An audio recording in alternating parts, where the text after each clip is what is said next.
The United Galactic Conglomerate prided itself on many things, but nothing quite as much as its predictive capabilities.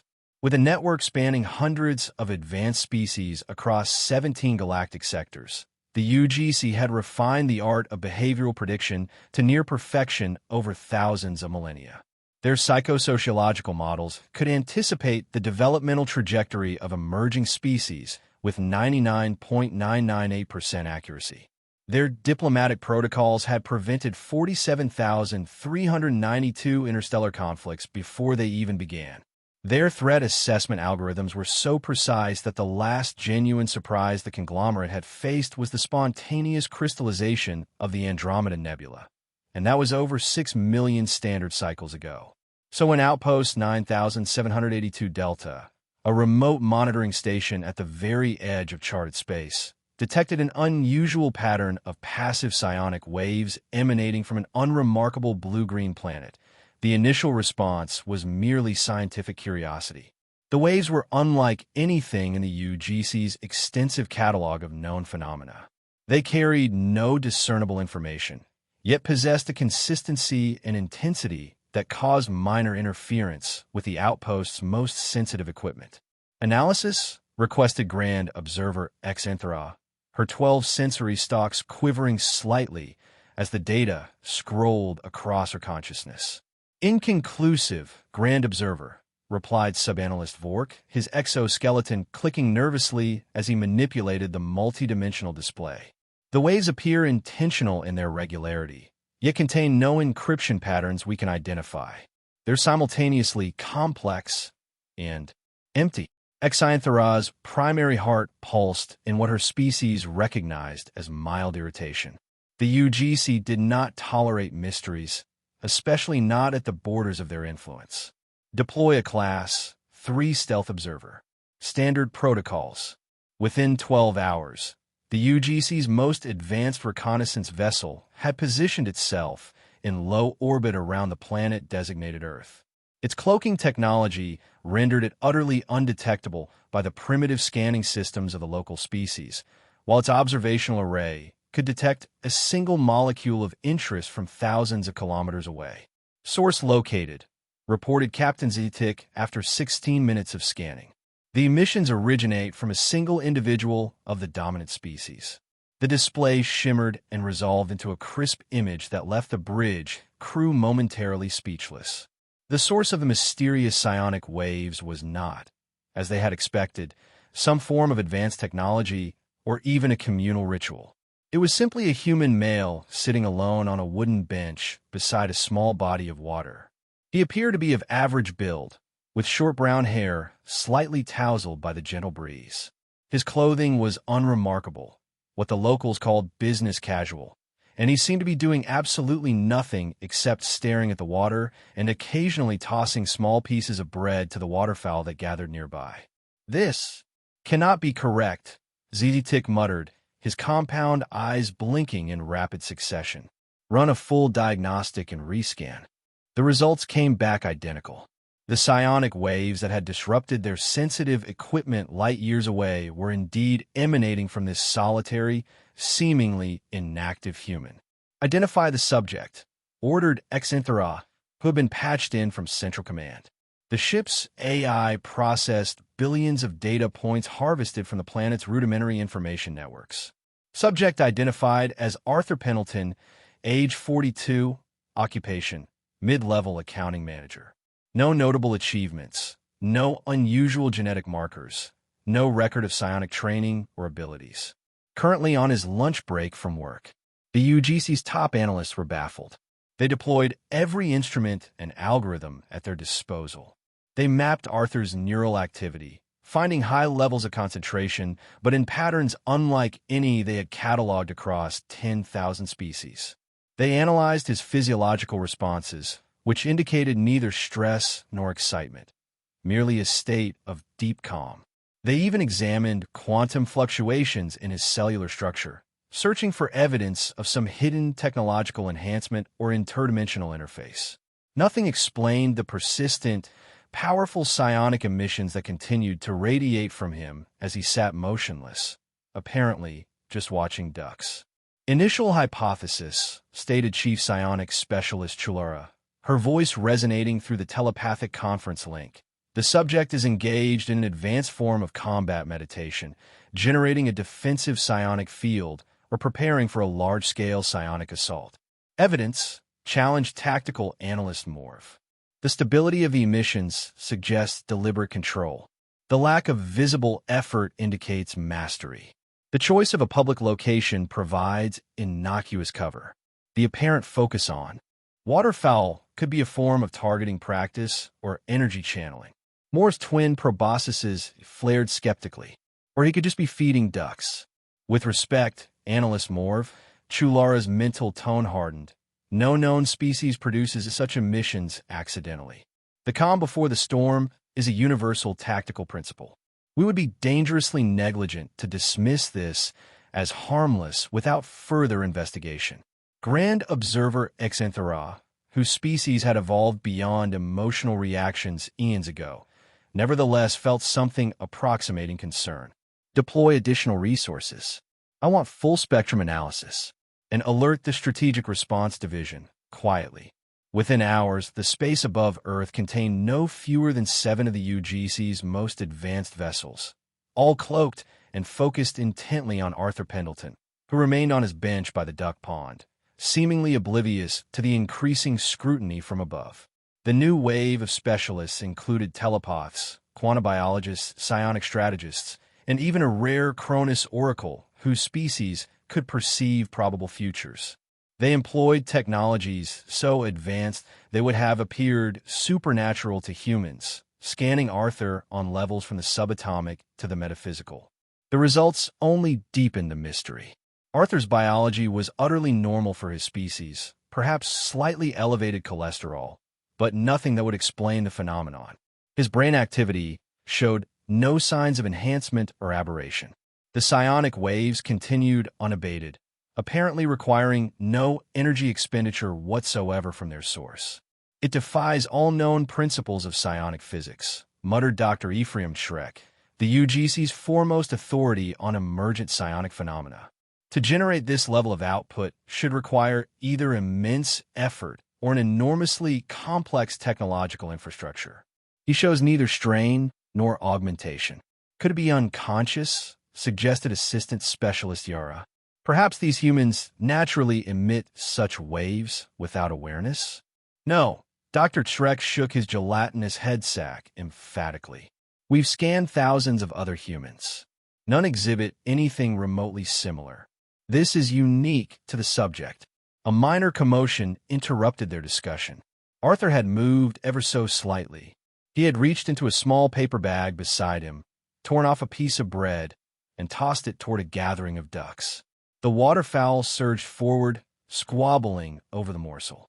Instantly, every analytical system across the fleet focused on this action.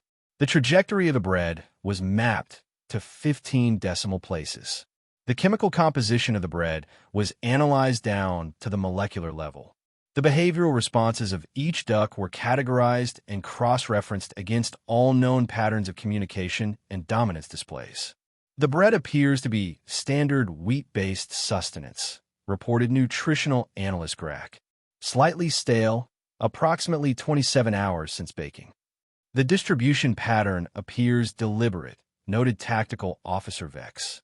Note how he aims for a spot equidistant from the largest 3 waterfowl, maximizing competitive response. Could be a coded message, suggested communications expert Zillick. The timing between tosses, when converted to standard UGC numerics, shows non-random patterning. Or, ventured Morv, who was developing a reputation as the voice of skepticism, he could just be entertaining himself by feeding ducks, as humans have documented doing for centuries. The debate might have continued indefinitely if not for a more disturbing development. News of the duck pond entity had begun spreading through the highest echelons of the UGC. Different species reacted according to their nature.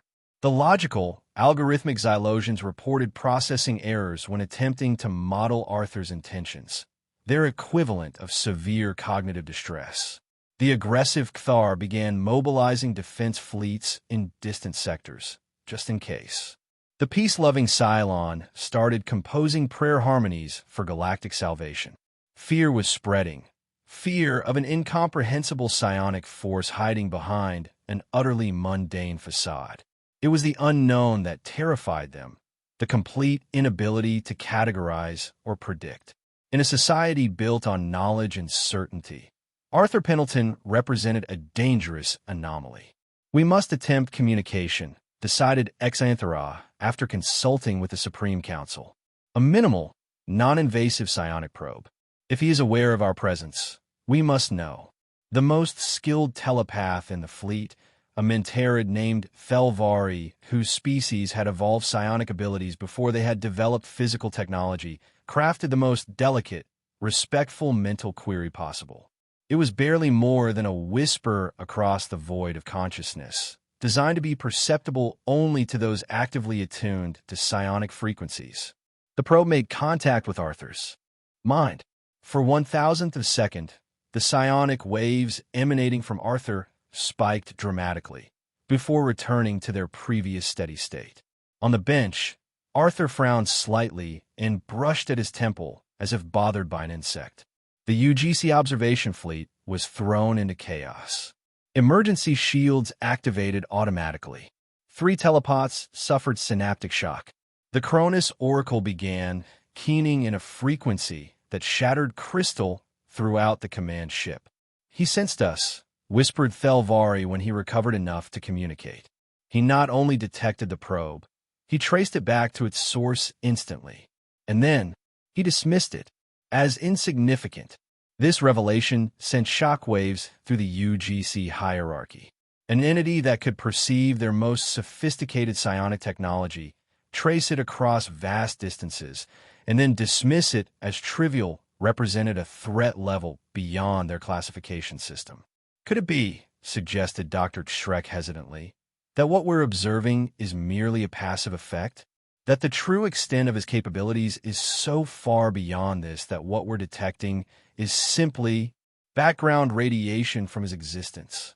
The implication was staggering. If these powerful, consistent psionic waves were merely the unconscious emanations of Arthur's mind, the equivalent of a body shedding dead skin cells, then what might his focused power accomplish? The UGC's carefully constructed models for understanding intelligent life were crumbling. Arthur Pendleton fit none of their established categories. Not conqueror, not diplomat, not mad scientist, not spiritual sage. His very existence questioned the fundamental assumptions underlying their knowledge of consciousness and intelligence. As panic began to spread, increasingly wild hypotheses emerged from the analytical teams.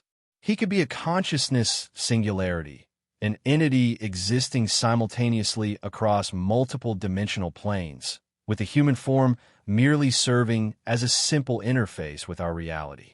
Perhaps he's controlling a global psionic network, with the duck pond serving as merely one node of focus. What if he's the physical embodiment of an abstract concept? Perhaps indifference or order chaos. His doing nothing might actually be the ultimate form of psychological warfare, causing enemies to destroy themselves through overanalysis and fear. This last theory was particularly disturbing because it appeared to be working exactly as described. The effects rippled outward. The interstellar markets began to fluctuate as investors lost confidence in the stability guaranteed by UGC predictions. Ancient conflicts between species temporarily subsided in the face of a greater common fear. Some species began worshiping Arthur as a new god of stillness or unpredictability. Then came what would later be termed the Yawn Incident. Arthur Pendleton, having sat on his bench for approximately 37 minutes, tilted his head back slightly and yawned, a wide, unremarkable human yawn. The psionic waves fluctuated powerfully, creating a momentary resonance effect throughout the UGC fleet. Crew members of various species suddenly experienced unprecedented sensations.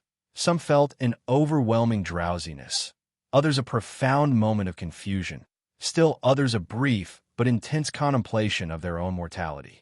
The UGC Strategic Command interpreted this as a passive psionic attack, a warning demonstration of the devastating power Arthur could unleash if he chose to do so. He affected 17 different species simultaneously across 12 separate vessels, with what appeared to be minimal effort, reported Security Chief Arxel, her chitinous mandibles clicking rapidly in agitation. If this is indeed a warning, we must consider our response very carefully. The Supreme Council of the UGC convened an emergency session. The leaders of the most powerful coalition in the known universe found themselves in an unprecedented position of powerlessness. Their most formidable defense systems seemed useless against a threat they couldn't even properly identify. Military advisors reported that any hostile action might trigger a psionic response that could potentially wipe out entire star systems. We must establish more sophisticated communication, suggested Ambassador L.Y. Artel of the Harmonious Accord, perhaps using universal mathematical symbols or cosmic harmonic frequencies. Surely a being of such power must be receptive to higher forms of dialogue. A complex communication protocol was hastily developed, incorporating mathematical constants believed universal to all advanced intelligences, along with harmonic resonances that transcended species-specific neural architecture. The message was designed to convey respect, peaceful intentions, and an open invitation to dialogue. The message was transmitted directly toward Arthur on multiple frequencies, both conventional and psionic. Arthur reached into his pocket, pulled out his phone, checked the time, and put it back. Then he continued watching the ducks. The UGC analysts were devastated. A direct rejection, interpreted communications Chief Zillick. He acknowledged our attempt and explicitly declined to engage. Others saw it as even worse. Not just rejection, but dismissal, an indication that their most sophisticated communication attempt was beneath his notice. Fear gave way to desperation. The Supreme Council reconvened in a session so secretive that even the recording systems were deactivated, an unprecedented security measure. What transpired in that 9-hour meeting would not be fully declassified for 3,000 years. But the outcome was clear. Faced with complete helplessness before an unidentifiable threat, the United Galactic Conglomerate would do something it had never done in its million-year history. It would beg for mercy.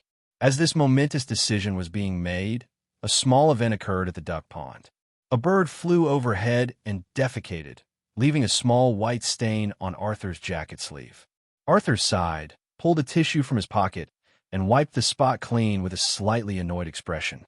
The UGC observers tracked every muscle movement, every subtle change in brain waves and psionic emissions. Their analysis reached new heights of paranoia. This must be a final test of our patience, suggested psychological warfare expert NHVOK. He's demonstrating that even primitive biological forms on his planet act in concert with his will, delivering a message of defilement that he then magnanimously cleanses, showing both his power to smite and to forgive. More likely, countered symbolic analyst Prell, it demonstrates his absolute control, his ability to incorporate random, unclean events into a larger plan that we cannot comprehend. The casual nature of his response indicates either supreme confidence or complete indifference to our presence. Arthur's calm in the face of this defilement only made him seem more terrifying. What kind of being could maintain such perfect composure, such absolute control over their psionic emissions, even when subjected to what humans would consider an annoying indignity? The decision was made. Using an open channel, itself an act of extraordinary vulnerability for the security-conscious UGC, they transmitted a message encoded in pure emotional resonance. It contained no words, no symbols, only raw concepts: fear, respect, supplication, and a plea for forgiveness for having dared to observe him. For several tense moments, nothing happened. The psionic waves continued their steady, inexplicable pattern. Arthur Pendleton remained on his bench, apparently lost in thought. Then, perhaps in response to a slight tingling sensation at his temple, the emotional message causing minor neural interference, Arthur scratched his head. He glanced at his watch, stood up, brushed off his pants, and began walking back toward his office building. His lunch break was over. As he walked away, the psionic waves gradually diminished, eventually disappearing entirely as he refocused his attention on the afternoon's work ahead. Throughout the UGC fleet, a mixture of relief and renewed terror spread like wildfire. The immediate interpretation was that Arthur had accepted their plea and spared them this time. But this realization brought with it a horrifying new understanding. His power was such that he could activate or deactivate it at will, and he could potentially destroy them at any moment simply by sitting quietly and thinking, or worse, without thinking at all. "He's returning to his territory," whispered Captain Zick, watching Arthur's retreating form on the monitor. "Perhaps to communicate our transgression to others of his kind." "No, corrected behavioral analysterin." He appears to be following a standard human work schedule. Their primitive society still requires physical presence at designated locations during specific time periods for economic functions. Unless, interjected conspiracy theorist GVX, who had been growing increasingly paranoid, that's merely what he wishes us to believe. The office building could be a psionic amplification chamber or a meeting place for others of his kind. Grand Observer Exenthera, who had remained unusually silent throughout much of the crisis, finally spoke. "It doesn't matter. We have witnessed something beyond our comprehension. The prudent course is clear." Within hours, the UGC had formally designated Earth as a supreme psionic exclusion zone, prohibiting all direct observation or contact. The entire monitoring network was recalibrated to maintain the maximum possible distance while still fulfilling its observational mandate. First contact protocols were completely rewritten, adding a special chapter on potentially dangerous passive entities. Numerous UGC scientists and philosophers would devote the rest of their careers to studying the Arthur phenomenon, trying to understand how mere existence could inspire such terror. Religions worshipping Arthur continued to evolve, interpreting his departure in countless mystical ways. Meanwhile, Arthur Pendleton sat at his desk, slightly annoyed that the office coffee machine was broken again. He absently wondered what he should have for dinner and whether keeping a pet duck would be practical in his small apartment. He remained completely unaware that he had just become the most feared legend in the history of the United Galactic Conglomerate, simply by sitting quietly beside a duck pond. And in a distant corner of the galaxy, the UGC was building a new defense system based on attempting to do absolutely nothing, hoping they might achieve the same state of passive invulnerability as Arthur Pendleton, the most terrifying being they had ever encountered.